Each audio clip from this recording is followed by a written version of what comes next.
పితా పుత్ర పవిత్రాత్మ నామమున ఆమె.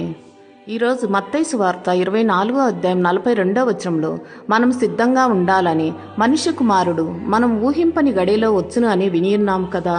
ప్రియ దేవుని బిడ్డలారా, ఆగమన కాలము దేవుడు మనకు అనుగ్రహించిన పరిశుద్ధమైన కాలము.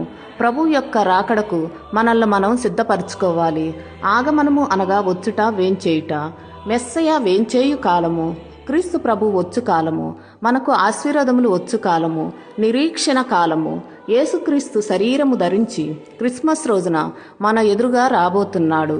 మనము ఆధ్యాత్మికంగా మేల్కొని ఉండి చెడు స్థితి నుండి మనల్ని మనము రక్షించుకోవాలి. క్రీస్తు కొరకు మనం నిరీక్షించాలి. రెండవ రాకడలో పరలోకం చేరటానికి మనందరికీ అవకాశం ఉంది.